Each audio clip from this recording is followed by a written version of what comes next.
¿Cómo es de importante la perspectiva de un juez dentro de un proceso judicial de una víctima de violencia de género? Violencia machista yo ya la vivía antes y la viviré después. Toda mujer en un momento de su vida ha vivido la violencia machista. La culpa te la atribuyen a ti. Pues mira, yo cuando llegué veía las paredes grises. A los 2 meses me doy cuenta que son color claro y el juez me lo denegó, dijo que era una tontería. Tú empiezas a hacer muchas concesiones, ¿no? Y en el momento que tú pierdes tu identidad,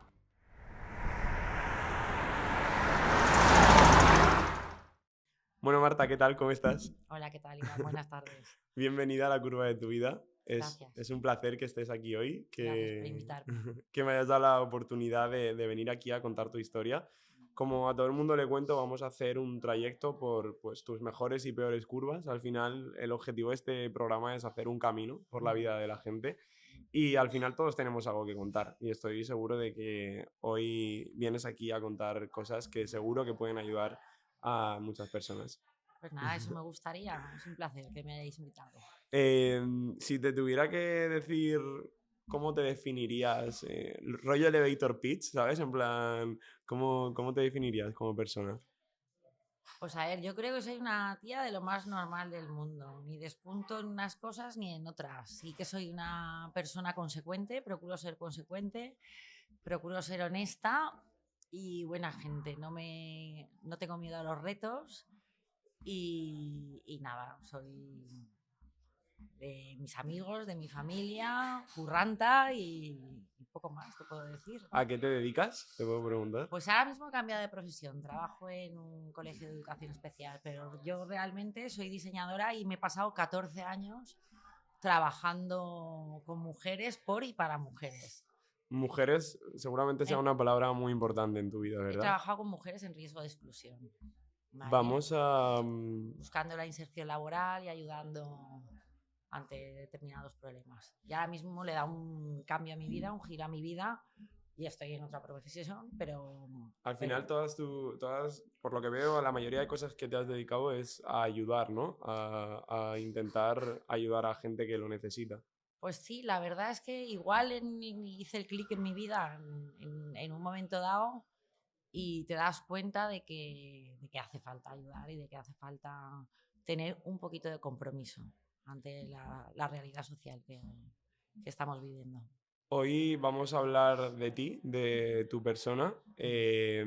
Venimos a hablar sobre violencia machista y violencia de género y tu experiencia viviendo esta lacra social, ¿no? Este problema social que tantísimas mujeres viven en nuestro país y en el mundo entero. Y me gustaría preguntarte, ¿quién eras antes de que sucediera todo esto en tu vida?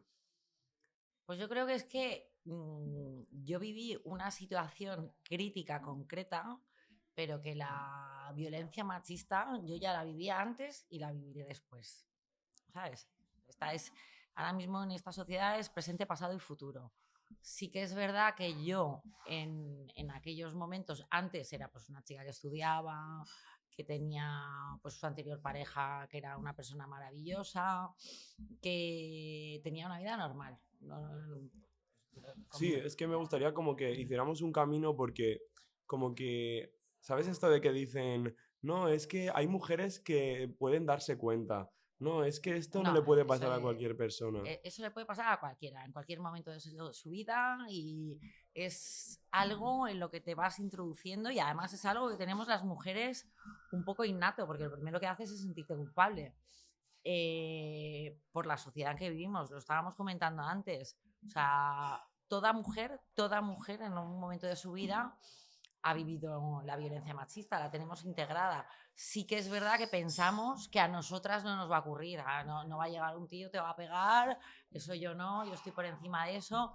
Eh, la mayoría del maltrato es muy civilino, ¿sabes? No llega una persona, te pega un guantazo y tú te dejas, Claro. si no hay una corriente que te lleva Vamos al a inicio esa de esa situación. corriente. ¿Cómo comienza tu relación? Pues, ¿cómo comienza mi relación? Mi relación comienza, yo cambio de entorno, me voy a estudiar fuera y comienza con un cortejo de años, 3 años en total, con una persona que en ningún momento hubiera pensado yo que podría ser una persona ni violenta emocionalmente ni violenta físicamente. Eh, una apariencia normal como cualquier persona que puedas compartir tu vida. ¿Sabes? Aparte es que la violencia de género se vive... es, yo creo que nosotras aprendemos cuando salimos a detectar determinadas situaciones, pero el maltratador también aprende, ¿sabes?, a ser cada vez más fino, porque aprende a... Empieza rollo todo súper bonito, un Es más, cuento de hadas. tampoco es un cuento de hadas, pero sí que es muy bonito. Sí que es muy bonito. Sí que es muy bonito. Al final, una de las cosas que cuenta la pirámide de la violencia machista, si no me equivoco, corrígeme, es que te lo dan todo al principio para que luego te refugies en esa parte tan buena, ¿no? Sí, pero hay parejas, hay parejas hombres Mm. que realmente sostienen y son coherentes con su vida, ¿sabes? O sea, realmente la realidad es que es lo que debería de ser una pareja. O sea, Lo que tú cuando pasa, estabas con él nunca pensabas que fuera a pasar nada o empezaste ya a ver indicios muy pronto. yo no los vi. Sí que vi que había determinada parte del entorno que igual se alejaba un poco. Pero yo realmente, y también vi De tu que, entorno, dices. sí, de mi entorno que tenía, sí, porque igual no era tan educado como yo pensaba, o como yo veía, o como delante de mí se mostraba. Y poco a poco, lo primero que intentan hacer es el aislamiento. Eso es un factor fundamental en el inicio del maltrato. ¿Cómo lo hace? ¿No lo localizas? ¿De repente vas No, viendo que no, el todo...? aislamiento te aíslan a ti. O sea, poco a poco te van alejando de tu entorno. Poco a poco yo de repente me fui a vivir vivía en el centro, nos fuimos a vivir al campo porque íbamos a estar mucho mejor. Entonces, poco a poco tú te vas alejando de tu entorno, que es tu entorno de seguridad al final, y cuando esto empieza, tú ya estás como muy aislada, muy bloqueada dentro de una relación donde ya has puesto todo, le has puesto toda la ilusión y de repente empieza a cambiar, empiezan a cambiar las cosas. Y cuando cambian no son culpa de él, la culpa te la atribuyen a ti. Entonces tú empiezas a cambiar determinadas cosas. ¿Cuándo es la primera vez que eres consciente y dices, están ocurriendo cosas que no son normales o estaba pasando algo que no sé cómo controlar, que no sé qué está ocurriendo? A la semana de mudarme a vivir con él, justo a la semana, ¿Qué pasa, si te puedo preguntar? pues hay una discusión que no corre fuera de todo, ¿no? Que no corresponde, en la que ya hay Con, violencia. con ápices de machismo y de... Sí, sí, totalmente, totalmente. Cuando era una persona súper, no sé, en apariencia todo lo que me había contado era otra cosa. ¿Y tú qué haces? ¿Cómo sigues adelante? ¿Piensas en dejarlo? Tú haces las maletas. Yo hice claro, tú haces las maletas. Y ahí viene el momento de arrepentimiento, de culpas, que me ha pasado esto, es que fíjate la vida que he llevado, ¿sabes? Al final es la disculpa, al final es la compasión que sientes hacia él. ¿Me puedes explicar un poco más sobre esa compasión, sobre ese sentimiento ¿Sabes lo que de... pasa? Tú empiezas a hacer con muchas concesiones, ¿no? O sea, empiezas a dar un poco de tu vida por la otra persona, o hacer una apuesta de pareja, lo que tú podrías entender. Y empieza este aislamiento. Y hay un momento que tú no te atreves a todo lo que has montado, tirarlo para atrás sin llegar a dar una oportunidad, ¿no? Entonces, cuantas más concesiones haces, peor, ¿sabes? ¿Cuál? Porque más pierdes tu identidad. Y en el momento que tú pierdes tu identidad, ¿sabes? Que tu identidad al final, porque al final es eso, o sea, te genera inseguridad, tienes miedos, no te reconoces, pues al final lo intentas y te compadeces. Y piensas que esa persona, pues realmente tiene esa motivación y esa intención de cambio y que se ha dado cuenta de que ha hecho mal educacionalmente a día de hoy, que esto a mí me ocurrió hace 25 años, seguimos teniendo las diferencias entre hombres y mujeres. O sea, los hombres tienen un valor y la mujer tiene otro. Y la mujer tiene un valor inferior. ¿Sabes? Y las mujeres tenemos la obligación o nos hemos criado sintiendo que teníamos la obligación de gustar, de querer, de amamantar. ¿Te sientes así en ese momento tan duro y tan grave de tu vida? No, en ese momento tan duro y tan grave de tu vida, sientes sí, que eres culpable, sientes mucha vergüenza, sientes que tienes que cambiar tú para que esa persona cambie y sientes miedo, por supuesto.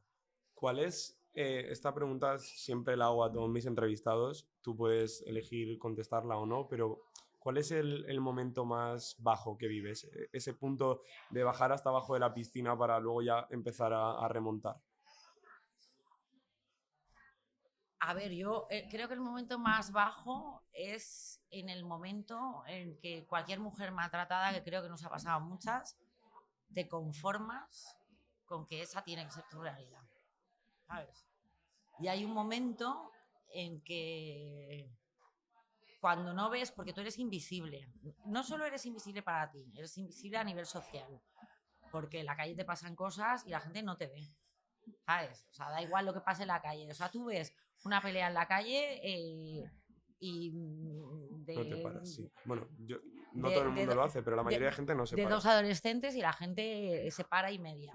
Tú ves una pelea en la calle, normalmente el vecino no llama, es lo normal. Entonces tú te sientes invisible y además culpable y con falta de autoestima y cercada. Al final yo creo que el peor momento es en el que te conformas y dices, bueno, aquí vamos a pasar cada día como podamos, esta es mi realidad, voy a intentar hacer lo mínimo posible para que no haya ningún detonante que pueda generar ninguna bronca y bueno, pues yo creo que ese es el momento.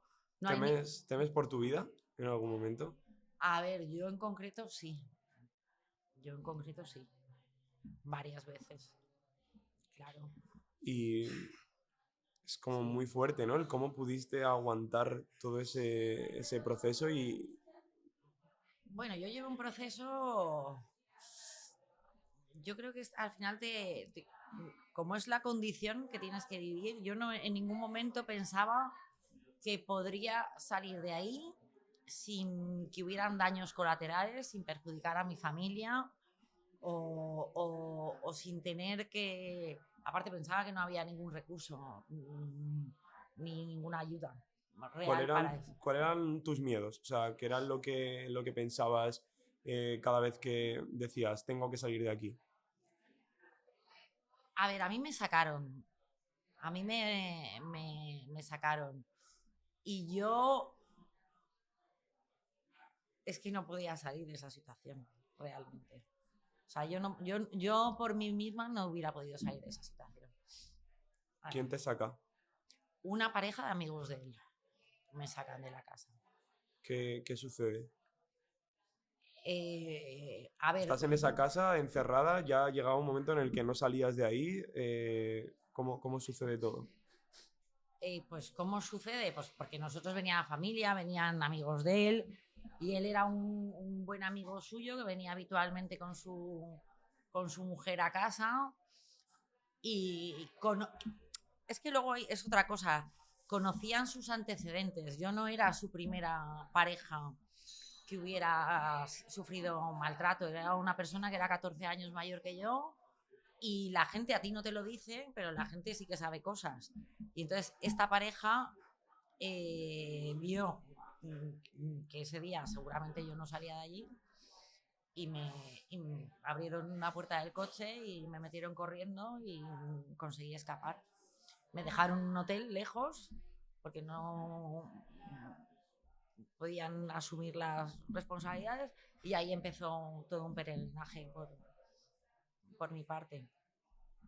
Es que la verdad es que es bastante heavy el Él ha intentar... cumplido condena.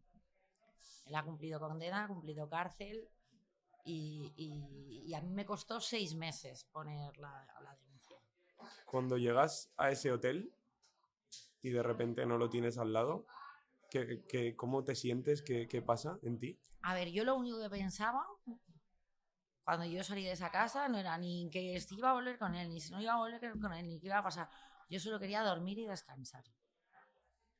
Yo necesitaba coger fuerzas, descansar y dormir. A partir de ahí supongo que empieza una nueva vida para ti, empieza un nuevo A, pa- recorrido a intentar sobrevivir, ¿no? A todo lo a que te partir había de ahí pasado. empieza un despertar a una realidad social que es muy dura. Que es que no te puedes volver a casa con tu familia porque acosan a tu familia, el maltratador acosa a tu familia tampoco consigue llegar a entender cuál es tu situación de ánimo, ¿sabes? Porque claro, todo el mundo dice, bueno, pues si con un hombre que te hace estas cosas, pues lo que tienes que hacer es dejarlo y ya está, y clic. Y hay un proceso personal anímico que es muy duro. Claro, ahí es donde me gustaría hacer hincapié en cómo, además de tener que sufrir eso y de vivir esa situación tan horrible que se sale de tu control, porque al final es lo que estás diciendo, tienes miedo a que le hagan daño a tu familia, estás completamente amenazada por todas partes, Tienes vergüenza, tienes vergüenza, tienes culpa, te sientes sin salida. ¿sabes? Y No eres cómo, tú, eres invisible, tu potencial no está, y cómo está es mermado. además después tener que justificarte, ¿no? Que Bueno, justificar lo que has ir a vivido. la policía y que no te quieran recoger en una denuncia, que que vayas a una psicóloga y que te diga que lo mejor, un psicólogo en este caso, yo podría, no sé si debería decir nombres o no, pero un psicólogo especialista en malos tratos y que te diga que lo mejor es que vuelvas con él, que lo va a curar, porque claro, para cualquier psicólogo es como una utopía, eso me ocurrió. Pues ¿En qué eso, año? ¿De qué año hablamos? pues del 2000 y poco. Yo esto hace veintitantos años, ¿sabes? En todo auge del maltrato. Que vayas al SAM, que es el Servicio de Atención a la Mujer, y te digan que, bueno, que no te recogen la denuncia porque hay cosas que ya dirás en el juicio. Y estas cosas es las que realmente a día de hoy y en aquellos entonces nos ocurren a las mujeres, ¿sabes? Te ponen un policía delante y te está diciendo, pues si te deja pegar, bonita, culpa tuya será. Y así es un etc. Que es tan injusto porque al final el Sí, sí. machismo sigue formando parte de todo el proceso en todo momento. Sí, sí, yo la primera vez que fui a denunciar no me recogieron la denuncia. Tuve que ir con un abogado que me recogiera la denuncia. Y el primer abogado con el que contactaste No, yo también, tuve que pasar por 3 abogadas especialistas en malos tratos, porque no se atrevían a poner la querella criminal contra este señor. ¿por qué crees que ocurre todo esto? Eh, Porque somos una carga, porque no cambia la realidad social, porque, como hablábamos al principio de la entrevista, piensan que esto solo le ocurre a mujeres con un determinado perfil. Yo estaba viviendo 22 meses en un centro de mujeres maltratadas, en un centro, en una casa de acogida, el único que hay en España, y hay perfiles de todo tipo. Y normalmente las mujeres maltratadas son las que mantienen al marido y son las que... Entonces está como muy estereotipado cuando no es una realidad social. ¿Qué vives en esa casa de acogida? ¿Qué viví? Mira, yo en esa casa de acogida que me costó llegar un tiempo y fue una lotería porque es una casa de acogida la única con este perfil, el CARM, que hay en Europa, perdón, en un centro de recuperación, no una casa de acogida. Perdona. Porque las casas de acogida, bueno, ahora ya no existe lo de las páginas amarillas, pero las casas de acogida es como los coles, es por cercanía. Y conviven muchos tipos de perfiles de mujeres, no solo mujeres maltratadas con una única problemática. Entonces, y es un recurso muy a corto plazo. Entonces, realmente las casas de acogida no funcionan. Y en el centro de recuperación, pues yo viví 22 meses con 25 mujeres. Íbamos, bueno, íbamos entrando y saliendo. Es una terapia de 18 meses, con terapia de grupo y terapia individual. Y la verdad es que es un recurso realmente válido. Deberían de haber muchas más. Y, o sea, es que de verdad, Se me ponen los pelos de punta de pensarlo porque al final venías de vivir ese proceso tan traumático y de repente te vas allí sin tu gente, sin tu familia Me tuve que ir. y te ves completamente sola. A mí me recogieron en una furgoneta con una maletita y yo llevaba un chándal y era la única forma. Porque en mi casa tuvieron que poner vigilancia de seguridad y mis padres estaban, me fui a mi casa y mis padres no podían hacer más. Estuve 1 mes y medio dando vueltas por el mundo y 8 años sin poder pues vivir donde yo quisiera. Yo, no, Que, que yo tuve suerte porque no tenía hijos de él, porque si tienes hijos de él, como el procedimiento civil y el procedimiento penal no son paralelos, normalmente el proceso civil es anterior, entonces al padre le dan visitas y tú tienes que llevar al niño a las visitas vaya hasta que tela. llega el proceso penal. Entonces es muy contradictorio, no están enlazados. Entonces yo mi suerte fue que no tenía hijos con él. Dejas tu vida, dejas tu Yo dejé toda familia, mi vida, tus amigos y que esa gente toda mi vida, sí. lo Aparte, sabían, te aparte, fuiste... sí, bueno, yo tuve una pequeña despedida con mis amigos y que lo pude hacer un día, que yo estaba destrozada, pero me alegro mucho de que mis padres hicieran eso, porque yo sabía que me iba, pero no sabía cuándo iba a volver. O 8 sea, años. sí, sí, 8 años viviendo en muchos lados. Yo realmente pertenezco a un código postal. Ahora mismo sigo teniendo domicilio protegido y seguridad social protegida. Y en todo ese tiempo, ¿tienes miedo de volver a tu casa? Sí, estuve mucho tiempo sin volver. Y cuando venía, o sea, y cuando iba en unas determinadas condiciones de seguridad. Sí, yo llevaba el teléfono para víctimas de violencia de género. Imagino que todo eso lo consigues gracias a que al final el proceso judicial sale Mi juicio tardó 4 años en salir.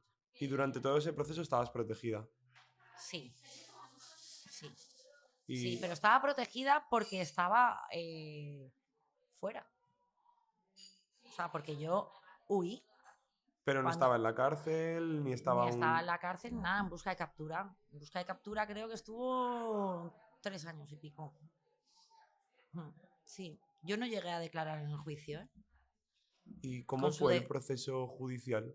El proceso judicial fue que yo tenía mucha suerte de tener una economía que, que era favorable y pude tener una abogada que sostuvo, porque es costoso, porque es, porque es complicado, porque al final tienes que dejar muchas cosas.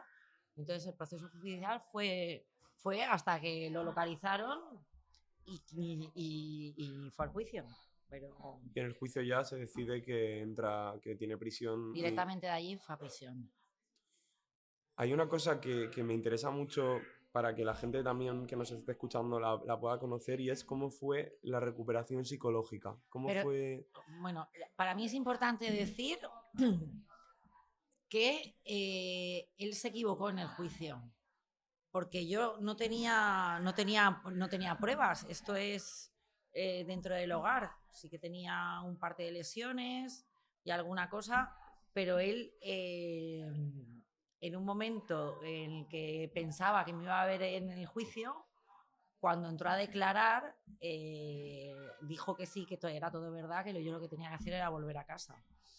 Pero no sé cuál hubiera sido el desenlace si él, en vez de tener ese arrebato de chulería, hubiera tenido la templanza que tienen habitualmente y con la cara de santito y no lo hubiera reconocido. No sé cuál hubiera sido el desenlace, que creo que es lo que les pasa a la mayoría de las mujeres. ¿Cómo es de importante la perspectiva de un juez dentro de un proceso judicial de una víctima de violencia de género? Es muy importante porque yo pedí biombo, porque yo le tenía mucho miedo años después y en mi recuperación psicológica había hecho algún psicodrama para prepararme para el juicio y no era capaz de testificar.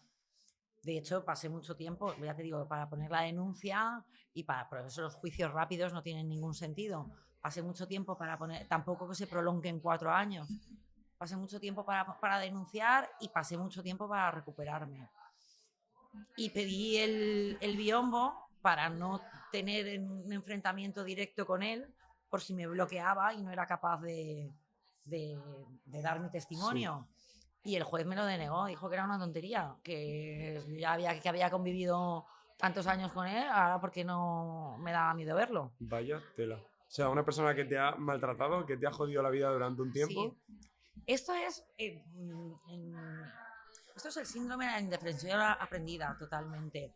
Entonces, sí que hay en determinados, cuando hay secuestros o cuando hay otro tipo de violencia, Mm, sí que se permite los biombos o que, la persona que ha sido secuestrada no testifique.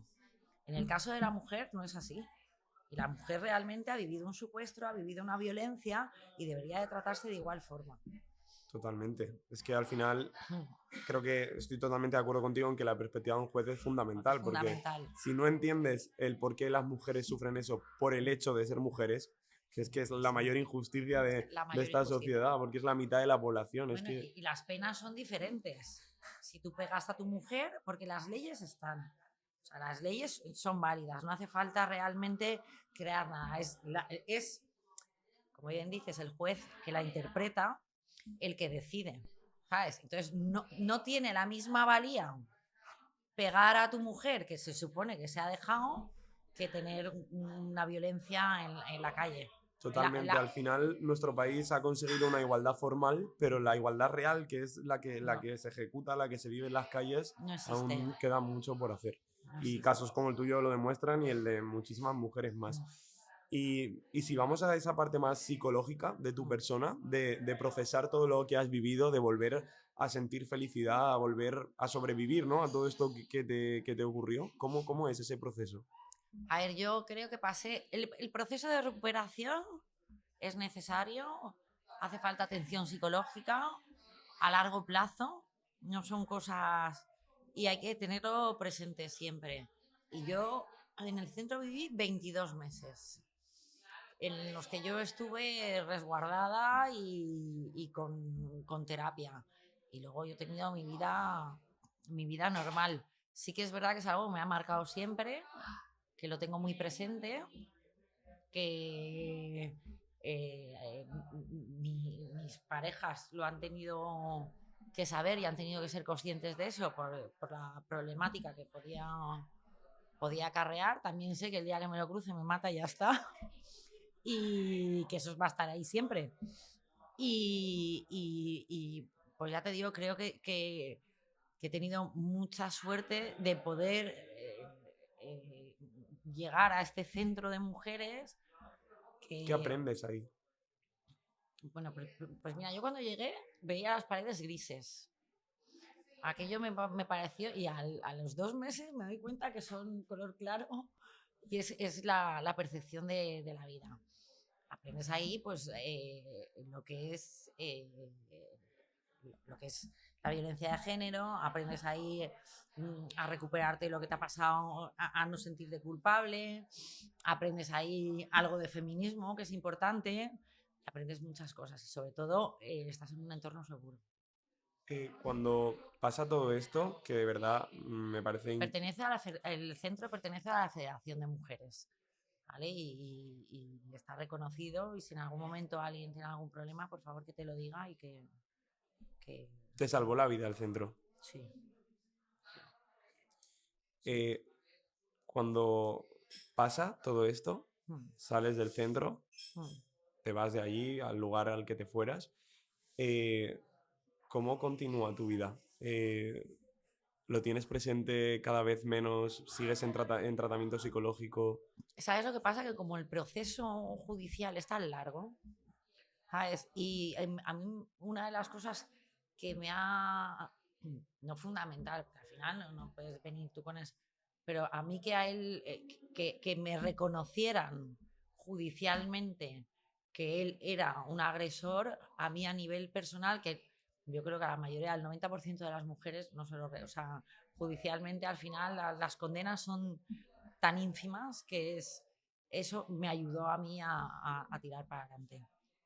Cuando pasa todo esto y ves la luz, empiezas a ver las paredes blancas, empiezas a disfrutar de la vida, empiezas a ver luz al final de este túnel y de esta injusticia que vives, ¿en quién se convierte Marta? Porque tengo constancia de que has ayudado a otras mujeres a salir de este tipo de A ver, situaciones. me convierto en una mujer consciente, ¿sabes? Porque no vamos por la vida un poco sin la mentalidad de que podemos, o de que nos están agrediendo, o de que podemos ser agredidas. Me convierto en una mujer feliz, formo mi familia y tengo esa conciencia como para saber que queda mucho trabajo por hacer y que hay muchas mujeres por ayudar. Y yo siempre cuento mi testimonio de siempre, esto pues, lo cuento, o siempre que he visto que hay alguna mujer que podría estar sufriendo malos tratos, he intentado hablar con ella y derivarla a un recurso que fuera válido, porque no todos los recursos son válidos. ¿Hay suficientes recursos? No, ni de casualidad, pero ni de casualidad. Ni de casualidad. Y aparte, simplemente que cuando tú empiezas el camino y empiezas los pasos, ya te digo que hablas con la policía, un desastre. Hablas con las abogadas, la mayoría, ya te digo, yo pasé por 2 especialistas en malos tratos, incapaces de poner la querella criminal, con esa mentalidad todavía de yo me sé el discurso, pero no lo aplico, y es un trabajo complicado. Yo creo que si no hubiera tenido el apoyo y el refuerzo de mis padres, o sea, me hubiera callado, me hubiera metido en mi caparazón, no hubiera denunciado. Y bueno, como ya lo había pasado, pues ya me hubiera quedado yo con eso. Hablas de tus padres. Una pregunta que siempre hago es, pues, ¿quién consideras que ha sido el motor de tu vida? En este caso, quizás el motor que te sacó adelante, ¿fueron ellos? Pues fíjate, pues ya te voy a hacer, te voy a contar una cosa que es importante. Mis padres no eran conscientes de que yo estaba sufriendo malos tratos y mi madre en aquellos entonces era concejala de servicios sociales. O sea, que yo he vivido en una familia con conciencia de género, ¿sabes? Y ni Al, ellos han vivido, ni yo he tenido una educación que me hubiera llevado a esto. al final, lo hablaba el otro día en una entrevista con María Iborra, que estuvo aquí, y es que ninguna mujer está exenta de sufrir la Ninguna. violencia de género, y también decía que ningún hombre está exento de ejercerla, porque al Sí. final la falta de recursos, la falta educacional, la falta de entender esto, porque al final hasta se crea conflicto, porque ¿por qué crees tú que hay tanta contradicción con este tema? Bueno, ¿Porque es que molesta? molesta. Tampoco sabemos realmente, la mayoría de feministas no sabe realmente lo que es el feminismo. O no empatiza, pero por educación, no quiero decir que sea una cosa que hagan de una forma consciente, sino que es un problema que dejamos de lado. ¿Por qué crees que la violencia de género es un problema que cuesta tanto acabar con él, que sigue aún en la vida de todos, bueno, de todas? Porque no os viene bien a los hombres. No, no me va a molestar, puedes hablar claro. No, porque al final o sea, no conviene, ¿no? O sea, estamos en una sociedad androcentrista, esto no se quiere cambiar realmente, o sea, se hacen políticas y se ponen parches que no son reales, pero realmente el poder lo sigue teniendo, que lo sigue teniendo, y no hay posibilidad de cambio. Yo creo que todas las feministas invitamos a todos los hombres como tú a participar de este tipo de políticas, y al final pocos hombres las ejercen. Totalmente. Y, Yo es algo con lo que estoy plenamente convencido y el otro día también decía en la entrevista que al final, hasta cuando tú eres hombre e intentas defender esta causa, intentas entenderla, sobre todo escucharla, te sientes atacado en muchas ocasiones por los propios hombres o incluso por las propias mujeres que tienen inculcado ese machismo, ¿no? Porque al final es una realidad que vive toda la sociedad de estar haciendo algo como de pesado, ¿sabes? sí, ¿no? Ahora viene el 8 de marzo, el Día de la Mujer, y todos los hombres, ¿y por qué nosotros no tenemos? pero incluso las mujeres, y porque no hay conciencia o cada uno pues aplica en su vida lo que le interesa. ¿Qué le dirías a una mujer si ahora mismo nos está viendo que esté... Es una pregunta muy difícil, pero ¿qué le dirías a una mujer que ahora mismo esté en una situación en la que ve un pozo sin salida, en la que cree que está como tú en aquella situación, en aquel momento? Que, a ver, yo al final, en mi vida, lo que me pareció que era la vergüenza más grande del mundo, al final es mi fuerza. Entonces yo lo que le diría es que lo de se puede salir es un topicazo, que se miren en el espejo, ¿sabes? Que se vea el interior y que, y que salga como sea, que vaya agarrándose de cualquier liana, pero que salga como sea. Y que aunque vea que, que es difícil, que el tiempo pone todo en su lugar. Pues la verdad es que no tengo palabras para agradecerte que hayas estado hoy aquí, que seas tan valiente de contar tu historia y No. sobre todo de que haya mujeres que si hoy están viéndonos aquí, que quieren contactar con nosotros, que quieren hablar contigo, porque al final has ayudado a muchísimas mujeres, has estudiado mucho sobre el tema, te has especializado y creo que puedes ayudar a un montón de mujeres. Pues estoy súper agradecido, de verdad, gracias, porque sé que al final venir aquí a contar algo tan duro y que ha supuesto tanto para ti es súper valiente. Yo he aprendido muchísimo escuchándote, así que gracias de corazón. Nada, gracias a vosotros. Y decir que en la Federación de Mujeres hay atención psicológica y legal gratuita. O sea que por favor descuelguen el teléfono y llamen a la Federación, que recibirán ayuda. ¿Vale? Si quieres acabar diciendo algo más, te dejo que acabes como tú quieras, que No, es un no, espacio libre para que digas lo que no, quieras. no, no, que busquen ayuda, que la van a encontrar. Y bueno, yo aquí estoy para quien haga falta. Pues nada, Marta, muchísimas gracias de corazón. Gracias.